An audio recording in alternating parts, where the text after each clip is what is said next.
Historias de la economía.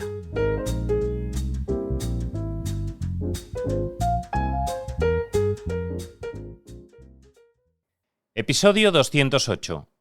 La empresa que transporta 2.000 millones de personas al día. Los ascensores Otis que cambiaron el mundo.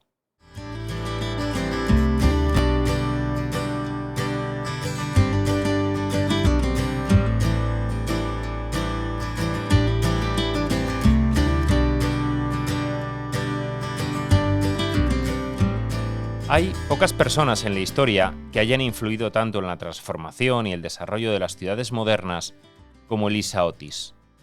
Este empresario inventó un simple pero revolucionario sistema de seguridad para ascensores que evitó miles de muertes, pero que además cambió el rumbo de la arquitectura, la economía urbana y la vida moderna. Ha sido la fuerza silenciosa que ha impulsado el crecimiento vertical del mundo. Es la historia de cómo una empresa de ascensores elevó, literalmente, a la humanidad. Otis, nacido en 1811 en Vermont, se independizó con 19 años, yéndose a vivir a Nueva York. Allí empezó trabajando como carretero, pero tras casarse y tener 2 hijos, decidió volver a Vermont, donde construyó su propio molino harinero. El negocio fue mal, así que decidió crear un aserradero. Las ganas de trabajar y la capacidad para reinventarse no le faltaban. Pero tras fallecer su esposa y a cargo de 2 hijos pequeños, decidió dejarlo todo y regresar a Nueva York, a trabajar como maestro mecánico en una industria de fabricación de camas. Fue en ese trabajo en el que empezó a desarrollar toda su creatividad. Fueron varios los inventos mecánicos que desarrolló para mejorar la productividad de la compañía. Pero la clave no fue un nuevo invento, sino una mejora sobre un producto ya existente.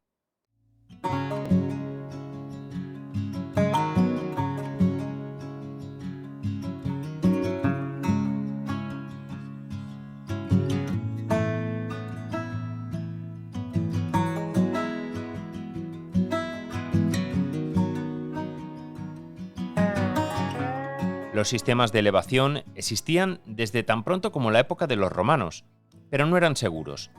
En la propia fábrica de camas donde Otis trabajaba se habían producido varios accidentes, algunos de ellos mortales.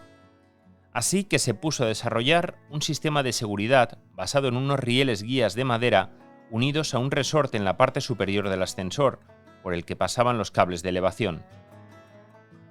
Esos cables eran los que seguían moviendo la plataforma arriba y abajo, pero si uno se rompía, impulsaba el resorte de madera, impidiendo la caída. Era 1852 y se trataba del primer ascensor de la historia, equipado con un sistema de seguridad de este tipo. El invento tuvo tanto éxito que un año después Otis dejó la fábrica de camas para fundar su propia compañía, junto con sus hijos. La llamó Otis Elevator Company. Inicialmente los pedidos eran escasos y apenas lograba ventas. Para impulsar el negocio, acudió a la exposición de la industria de todas las naciones que se celebraba en Nueva York y llegó al evento con una presentación inolvidable. Se sube a una plataforma elevadora, pide a la multitud que corte la cuerda de retención, los asistentes la rompen esperando que la plataforma caiga, pero se llevan la sorpresa de que solo desciende unos centímetros. «Todos a salvo, caballeros, todos a salvo», grita Otis desde arriba. La demostración fue todo un éxito. Tras la exhibición, los pedidos empiezan a aumentar. Ofrecían su producto principalmente a fábricas, hasta que en 1857 logra instalar el primer ascensor con su sistema de seguridad para personas. En el edificio E.V. Hawcock, por entonces una tienda de distinguidos clientes, y que tenía una altura de 5 plantas. Sin embargo, a la gente aún le daba miedo utilizar este tipo de artefactos.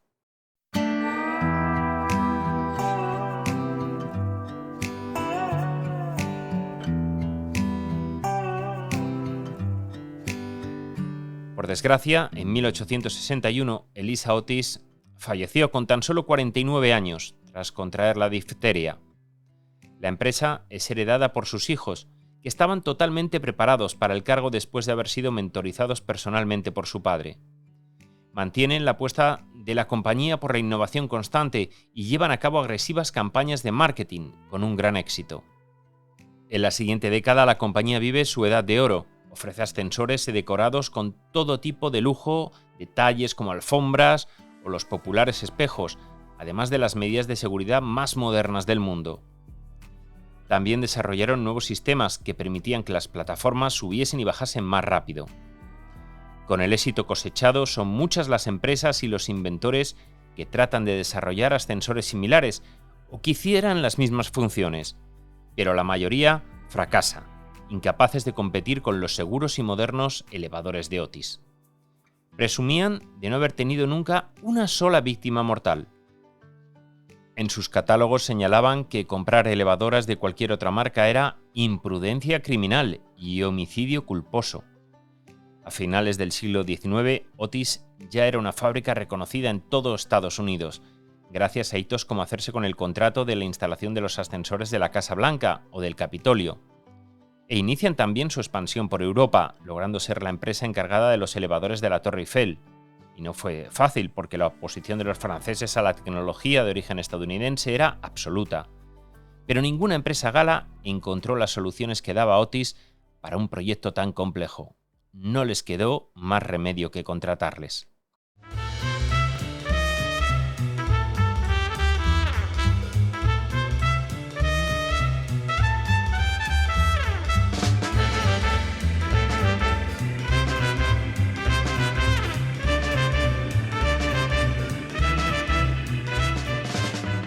Pero aún va más allá, porque en aquella época Otis, junto con otros avances tecnológicos, logran cambiar el mundo tal y como se conocía hasta entonces. El desarrollo de la construcción de las estructuras de los pisos con acero en lugar de con piedra y ladrillo, junto con las nuevas técnicas de edificación, la electrificación y los ascensores seguros, hicieron que los arquitectos, impulsados por los precios del suelo, empezasen a diseñar proyectos a lo alto y no a lo ancho. Las ciudades se poblaron de inmuebles cada vez más y más altos, hasta que llegaron los rascacielos, que alterarían para siempre la perspectiva de todas las ciudades. No fue solo una evolución arquitectónica, fue una auténtica revolución urbana, económica, cultural, que afectó a las ciudades y a sus habitantes. Aprovechaban al máximo el suelo, concentrando viviendas, oficinas, comercios, servicios. Favorecieron la verticalización del trabajo y alteraron la estructura social, puesto cuanto más alto eran los edificios, más prestigio y más aún para los residentes o los dueños de las oficinas en los pisos más altos. El mundo nunca volvió a ser igual. Fue un proceso que empezó por Nueva York y Chicago, pero que llegó pronto a París, antes de expandirse por todo el mundo. Otis, que era la empresa reina del sector en Nueva York, empezó a aliarse con compañías locales, muchas de las cuales acabó luego absorbiendo para posicionarse en todo el mundo, desde Canadá hasta Australia. El cambio del siglo, del XIX al XX, fue una época vibrante para la compañía, que a su vigoroso negocio de ascensores añadió un nuevo invento que le trajo importantes beneficios: las escaleras mecánicas, o escaleras móviles, como se denominaban en un principio, o escalators, como las registraron. Las primeras se instalaron en la estación de metro de Nueva York, de la Sexta Avenida, en la calle 23, y pronto fueron seguidas de otras ubicadas en grandes almacenes de toda la ciudad. La compañía también dio el paso de salir a bolsa, convirtiéndose en una de las primeras empresas no ferroviarias en hacerlo, con una capitalización de $11 millones.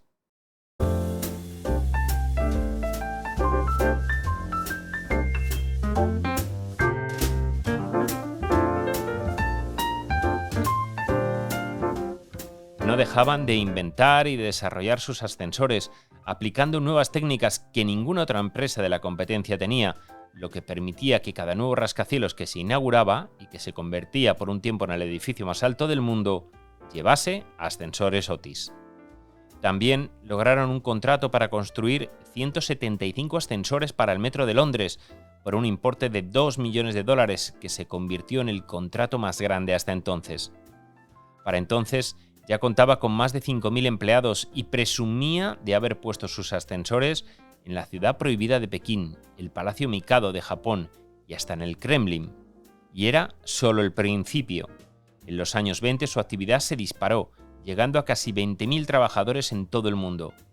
El precio de sus acciones subía como la espuma, pasando de 70 a 450 dólares por título.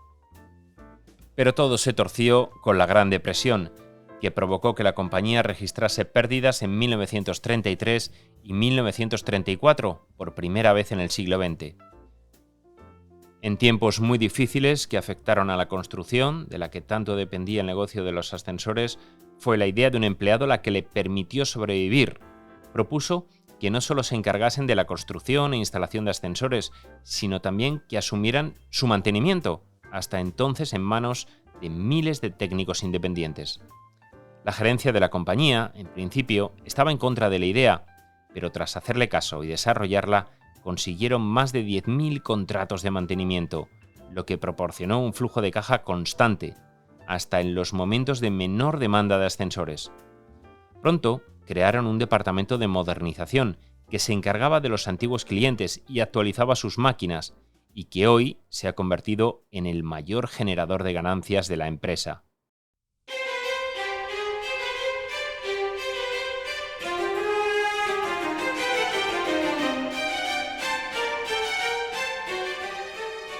Tras sobrevivir a una etapa tan complicada, a Otis le tocó lidiar con la Segunda Guerra Mundial, para la que, como tantas otras compañías, enfocó sus esfuerzos en alimentar la máquina de guerra. Se dedicó a fabricar armas, radares y, por supuesto, ascensores y montacargas para barcos, incluyendo los portaaviones. Los nazis bombardearon la fábrica de la compañía en Londres, matando a 11 trabajadores, y tomaron la planta de Berlín. La compañía salió del conflicto bélico muy reforzada, aprovechando la expansión de la economía estadounidense para lograr los mayores ingresos de su historia, que superaban los 120 millones al año. Pero llegó un momento en el que Nueva York y Chicago tocaron techo. Nunca mejor dicho, las grandes expansiones comenzaron a producirse en el sur y el oeste de Estados Unidos. Ciudades como Atlanta, Dallas, Los Ángeles o Phoenix empezaron a crecer, pero a diferencia de las grandes capitales del este, no lo hicieron a lo alto, sino a lo ancho, con edificios más bajos y menos rascacielos. El negocio de los edificios de hasta 5 plantas, con ascensores hidráulicos, no tenía interés para Otis, a pesar de que eran construcciones más habituales en esa época. Preferían seguir enfocados en los rascacielos altos, grandes, de prestigio. Poco a poco, la cuota de Otis en el mercado estadounidense fue bajando, pasando del 45 al 31% en 1975. No fue el único error de la empresa, que también trató de diversificarse, entrando en nuevos negocios, como el del transporte de corta distancia, el de las carretillas elevadoras, los vehículos eléctricos o empresas de electrónica. Hasta se atrevió a adentrarse en el negocio de la colocación de bolos, aprovechando el auge de este deporte. Todas esas decisiones fueron un fracaso y se tradujeron en pérdidas para Otis. A pesar de su dominio en tecnología para ascensores, era una empresa debilitada.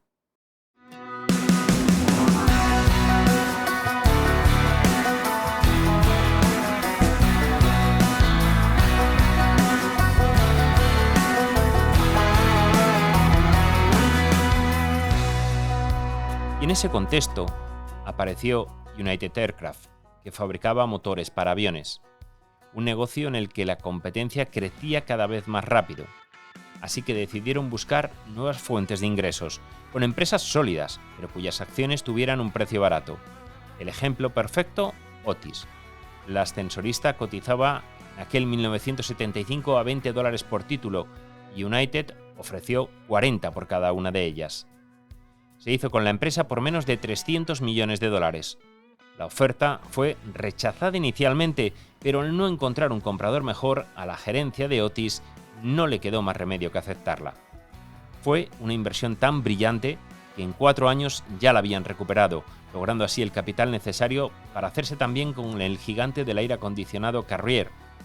Durante 45 años, United fue una empresa sólida, en el que las dos compañías adquiridas en los 70 jugaron un papel fundamental, generando ingresos y ganancias constantes. Otis era un gigante en su sector, que no dejaba de expandirse por todo el mundo, adentrarse en nuevos mercados, adquirir nuevas empresas que consolidasen su negocio.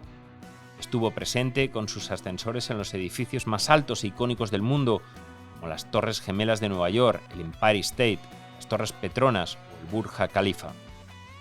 El negocio era tan grande que en 2020 United tomó la decisión de escindir sus dos negocios clave, no relacionados con el sector aeroespacial. Así se independizaron Carrier y Otis, ahora renombrada como Otis Worldwide. Desde entonces no ha dejado de crecer. La compañía cuenta hoy con casi 70.000 empleados, ingresa más de 13.000 millones de dólares al año, el 80% procedente de los servicios de mantenimiento y modernización.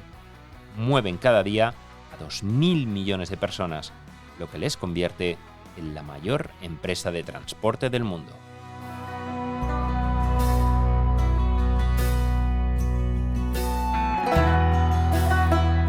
La edición sonora y la selección musical son de Remo Vicario.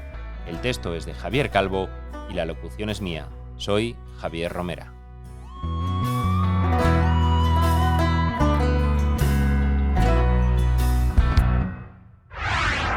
El Economista Podcast.